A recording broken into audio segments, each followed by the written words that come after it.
நடுங்கி ஏதோ ஒரு சத்தம், நிறைய கட்டணம்லாம் இருக்கு, அதில் ஒரு சத்திரத்தில் ஃப்ரீயாக உள்ள போகும். அங்கே போயிடுறாங்க. போய் அங்கே 2 பேரும் தங்கிக்கிறாங்க. போதும், ஒன்றும் இல்லை. கூட வந்த சாதுராமுக்கு ரொம்ப சங்கடமா இருக்கு. ஐயோ, என்னடா இவ்வளவு குளிர், தாங்கவே முடியல, இந்த குளிர்லயே விளைச்சிருவோம் போல இருக்குன்னு அவரு கொஞ்சம் முடங்கிறாரு.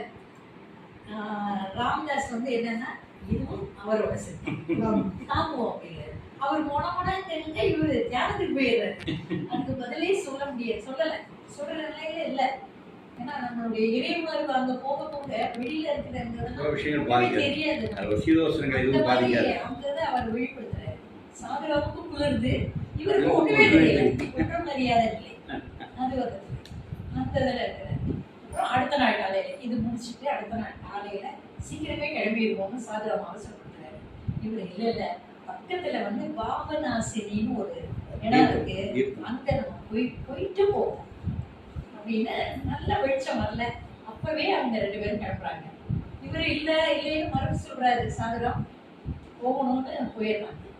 அங்க போனா எல்லா பாவமும் விலகிடும் அப்படின்னு எல்லாரோடைய நம்பிக்கை. அதனால எல்லாரும் அங்க போவாங்க.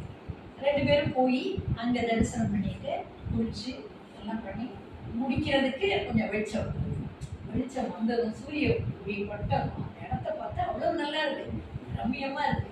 இயற்கை காட்சியும் நல்லா இருக்கு, அமைப்பும் நல்லா இருக்கு. அது அங்க இருக்கிற போது அதை விட்டு வரணும்னே தோணலை. ஆனாலும் என்ன பண்றது, வந்துடுறாங்க 2 பேரும். வந்து ரயில்வே ஸ்டேஷன் போய் வடக்கு பக்கம் போற ட்ரெயின்ல ஏறினாங்க. திருப்பதி பயணம் அந்த அதுல ஏறுறாங்க. ஏறுற போது ஒரு ஆங்கிலோ இந்தியன் டிக்கெட் வச்சிருக்கேன் வர்றாரு. வந்து இவங்க 2 பேர்த்தையும் கேட்காங்க டிக்கெட். இவங்க இல்லைன்னும், இவர் இல்லைங்கிறத ராமதாஸ் வந்து இங்கிலீஷ்லயே சொல்றாரு. சொல்லவும் அவங்க சொன்னாங்க, இவ்வளவு படிச்சவங்களா இருக்கீங்க, டிக்கெட் இல்லாம பயணப்படக்கூடாது, அதனால தயவு செஞ்சு இறங்கிடுங்க, ரைட்டா தான் சொல்றாரு. இவங்க சொல்றாங்க, நாங்க வந்து சாதுக்கள், நாங்க வந்து பணம் வச்சிருக்க மாட்டோம், பணம் இருந்தால் தான் டிக்கெட் வாங்க முடியும், ஆனா பணத்தை விரும்பவும் மாட்டோம்.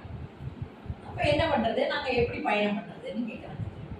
இருந்தாலும் அவர் வந்து நான் வந்து என்னுடைய வேலையை பார்க்கணும்னு அவங்க 2 பேரையும் இறக்கி விட்டது. சரி, என்ன பண்றது, இதுவும் அவனுடைய சித்தம் அப்படின்னு இருக்கிறாங்க. எல்லாத்தையுமே ராமதாஸ் வந்து எல்லாம் ராமனோட சித்தம்னு எடுத்துக்கிறாரு. எந்த ஒரு இடத்துலையும் ஒரு நொடி கூட வேற எண்ணங்கள்லாம் வரவே இல்லை. எல்லாம் அவனுடைய சித்தம், அவனுடைய எண்ணம் எதுவோ அதுவே இருக்கிறார். அப்போ கொஞ்ச நேரம் கழிச்சு இந்த டிக்கெட் பரிசோதனை என்ன பண்றாரு, அந்த பக்கம் எல்லாம் போய் மற்றவங்க எல்லாம் பார்த்துட்டு திருப்பி இவங்க